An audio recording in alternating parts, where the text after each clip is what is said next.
Well, we've got ourselves a booker long list. We said we wanted some surprises, and we definitely got a few of those. I think it's a pretty wild list, but I also think I kind of love it. Hi, I'm Ben, welcome back to my channel, and to Bookish Christmas because today is the day that the Booker Prize revealed its long list for 2023. There is so much to digest, so I'm going to talk a bit about some of the things that I found interesting about the list, and then we'll do a quick run through of the books that made the cut. First things first though, my predictions. They were unbelievably, incredibly, kind of beautifully completely wrong. Before today, I was kind of hoping that I might do as well as I did last year, because although I wasn't on booktube or bookstagram or anything, I did do some predictions and I got 4 correct. I was thinking maybe getting 5 would be amazing, and then in the mix would be a few surprises. How things turned out though was that I only got 2 predictions correct. Not only is it fewer than I guessed last year, but there are more books on the long list that we got written by men named Paul than I correctly guessed. That is an absolutely dreadful showing, and I would have done better if I just wrote an entire list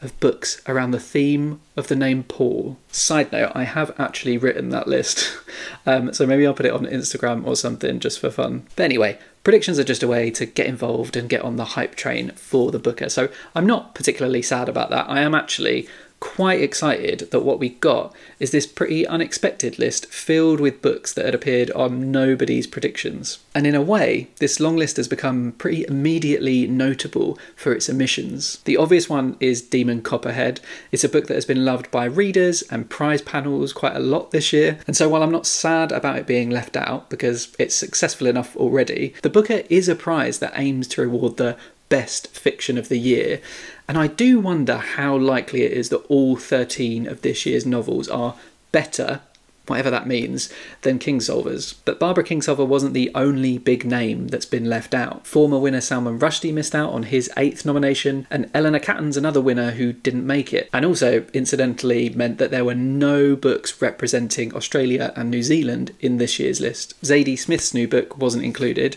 and neither were hotly tipped books from Deborah Levy, Caleb Azuma-Nelson, Alice Wynne, Tom Crew, Max Porter, Catherine Lacey, Abraham Verghese, and many, many more. Benjamin Myers missed out yet again, this time for Cuddy, making him probably one of the most overlooked authors writing in English today. I feel like he should be on his 2nd or 3rd nomination by now. Personally, I'm saddest for a few books that I think would have both deserved and really benefited from a nomination. Without sounding like a broken record, Rion Bell by Priya Haim would have been a wonderful addition to the list, though it does seem like there's a good reason why it wasn't in contention, which I'll come on to in a bit. Hungry Ghosts by Kevin Jarrett Hussain seems like Booker catnip and has been widely praised by readers. I would have loved to have seen some Caribbean fiction represented, as there are so many exciting books coming out of that part of the world at the moment. And Soldier Sailor by Claire Kilroy is an Irish novel that is one of the best things I've read all year and really deserves a wider audience. And on that note, one of the other things that is really noticeable about the long list this year is that there is so much Irish fiction featured. 4 of the 13 books have been written by Irish authors, which is the most ever for a single long list, and I genuinely think there are a couple more books that would have been definitely deserving of a spot. Right, anyway, let's stop talking about books that were not nominated and let's get into the books that were. I actually have quite a few physical copies, partly because I owned a few of the titles already, but also because I've been really excited about the Booker. I don't know if you can tell that, and I've been saving up some national book tokens and some Waterstone stamps that I've accumulated over the last 6 months, all for today, so I've managed to get my hands on a few more of the long list. We'll start with the 2 that I guessed, and firstly with the only one that I've actually read, which is This Other Eden by Paul Harding. This is about the forcible eviction of a mixed race community from Apple Island off the coast of Maine, which is based on tragic but true events that happened, I think, off Malaga Island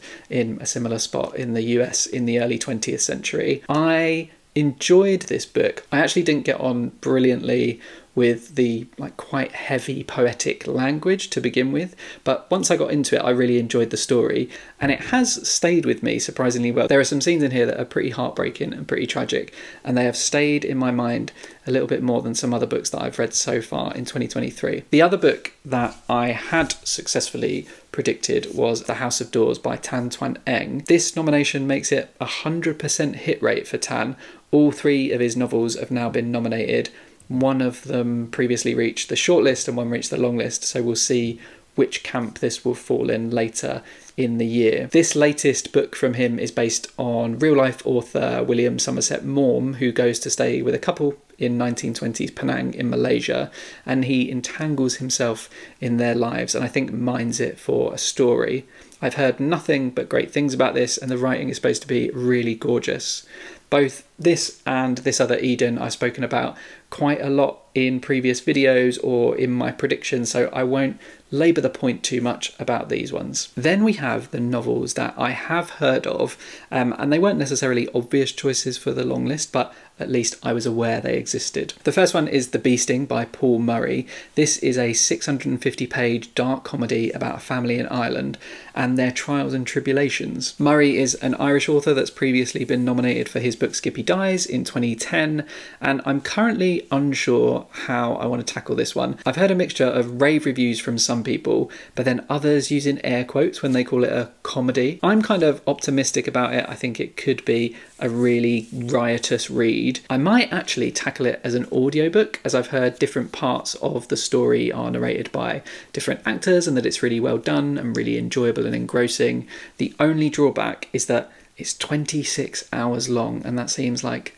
such a long time to be listening to one thing for. I listened to Glory by No Violet Bulawayo, and that was 18 hours, and even despite the fact that the narration was amazing, like Chipa Chung did an awesome job with reading that book, I still found it like quite taxing, quite draining. So maybe I will give it a go, because I do have an audiobook credit to use, and then I can see if it's working for me and move on if not. Our next nominee is Martin MacInnes with In Ascension. This is probably the book I'm most excited about on the list. I featured it in my most anticipated reads of 2023 way back in January, and kind of kicked it out of contention for my predictions because I didn't expect a sci-fi tinged book to make it, but I am so glad that I turned out to be wrong. This book is about a marine biologist who discovers something in the depths of the ocean and then ends up on a path to distant outer space. I don't know much more than that, although the word algae has been mentioned quite a lot, but I'm not sure I want to know much more. I kind of want to dive into this one and savour it because it sounds precisely like the kind of book I love. The next book is How to Build a Boat by Irish author Elaine Feeney. I did actually see this on shelves and considered getting it when I visited Ireland not that long ago, and if you look at my Ireland vlog and you pause in just the right spot and you squint in just the right way, you might see it in the background, but I ended up going for Soldier Sailor and Sarah Gilmartin's Service instead. This book though is about a 13-year-old who wants to build a perpetual motion machine and to connect to his mother who died when he was born. Those of you who are scientifically minded will know that both of these things are not possible. This sounds just like one of those books that will tug at your heartstrings though, but I am also expecting it to be quite beautifully written given Feeney's background as a poet. Next up is If I Survive You by Jonathan Escoffery. Escoffery is one of only 2 American authors who made the cut, along with Paul Harding, and this is perhaps the most controversial pick on the list. Why is it controversial, I hear you ask? Well, although it has been widely celebrated and included on lots and lots of Best of the Year lists for 2022, it is billed as a collection of short stories, interconnected but a collection nonetheless. However, with a few exceptions, short story collections are usually assumed to be ineligible for the Booker Prize. The rules actually don't say that specifically. They say that a work needs to be substantial and unified, and given these stories are connected, I suppose the judges decided that that connection was strong enough to deem it unified. I covered this recently in my book haul, but to recap, this is about a Jamaican family who moved to the US and deal with the issues that face them as immigrants and outsiders, as well as a hurricane that is on a collision course with their homes and their lives. And it really doesn't hurt that this has a very, very gorgeous cover. I've kind of lost count of how many we've been through, but the next one that I'm going to tell you about is A Study for Obedience by Sarah Bernstein. Bernstein is a Canadian author that lives in Scotland, and in hindsight, given we have a Canadian chair of judges and Bernstein recently appeared on the Granta Young Novelist list, this seems like quite an obvious choice. This is about a woman who moves to a remote country to be a housekeeper for her brother, whose wife has just left him, and then strange and unfortunate things start happening in the local area, particularly to animals, it seems. I don't know where it goes from there, but it sounds quite unsettling, and the text, when I've had a look, seems a bit stream of consciousness-like. So I am expecting that although it's a shorty, it's going to be quite an intense experience. But again, I've heard wonderful things about Sarah Bernstein's writing, and someone recently described her as one of the best novelists of our generation. High praise indeed, and I'm interested to see if I agree. Next is Old God's Time by Sebastian Barry. I actually just started this one. I had got my hands on a cheap ebook of it a couple of months ago, but when I popped into Waterstones today, they had a signed copy for half price, and I just could not resist. I've left those stickers on just to prove that, and they will be coming off ASAP. This is Barry's 5th nomination over the course of 19 prize years, which is a very impressive hit rate. This one is about a retired policeman who lives alone in a lean-to attached to a castle somewhere, I assume in Ireland. I'm not that far into it, and so far the language is quite hallucinatory, it's rich and it's quite vivid.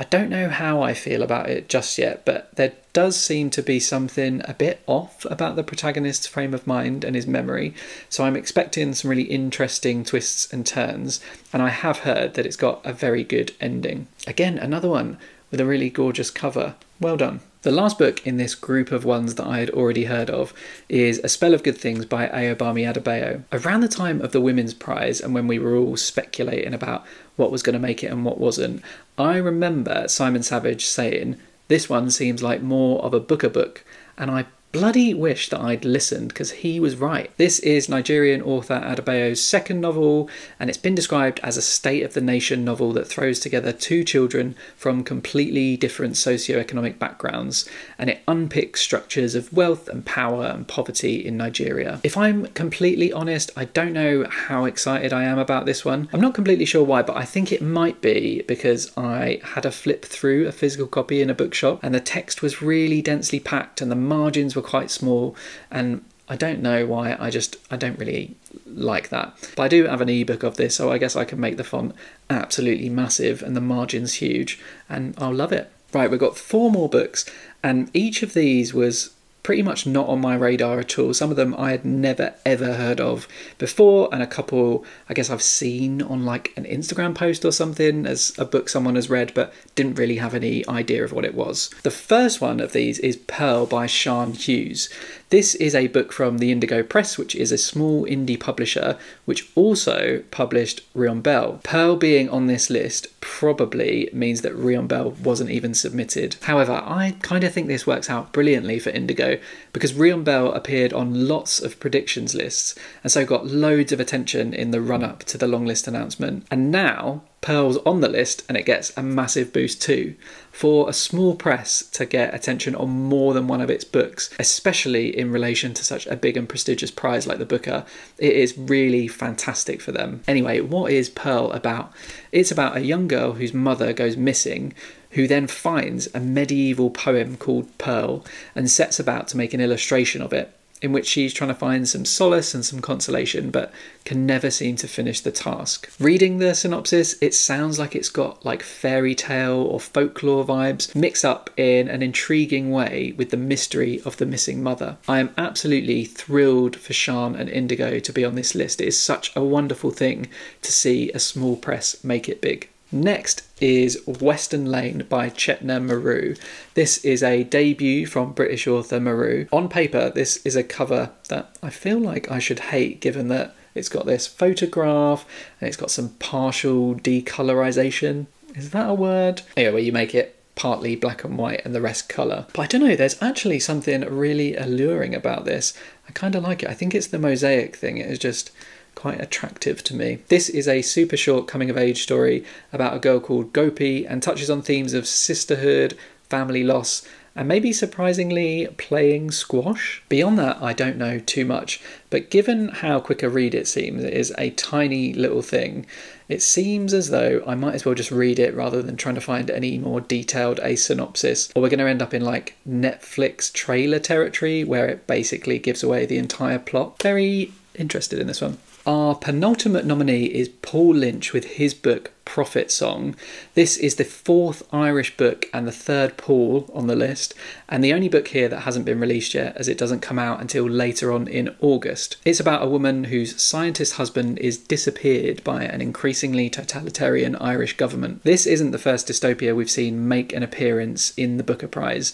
Obviously, Margaret Atwood's The Handmaid's Tale is quite a famous one that made the shortlist many years ago, and then more recently, Diane Cook's The New Wilderness was shortlisted in 2020. I'm not sure how this one's going to go, but I am really interested in the premise, and if it is successful, it could be a really brilliant novel for me. It definitely jumps out to me from the long list.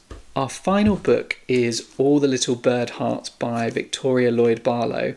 This is another debut novel from, I believe, a British author, and this centres on an autistic woman called Sunday Forrester and her daughter Dolly, and 2 people who move in next door. These people befriend Sunday and Dolly, but they have some ill intent lurking below the surface. Lloyd-Barlow is autistic herself, so this is wonderful representation for that community, and it promises to be a very authentic take on what it is like to have and live with autism. Sounds pretty brilliant, and I had never heard of it until today, which I guess is the magic of the Booker. So now all that's left to do is read the damn books. Let me know, are you planning to read the long list this year, or are you just going to pick and choose some that you're interested in? And how do you feel about the ones that made it and the ones that didn't? Whether you are happy or disappointed, let's chat about it down in the comments. As ever, if you enjoyed this video, please do hit like, it really helps my channel out. If you're not subscribed yet and you'd like to see more Booker and non-Booker general reading content from me, then hit subscribe and you'll see a new video from me appear in your subscriptions feed every week.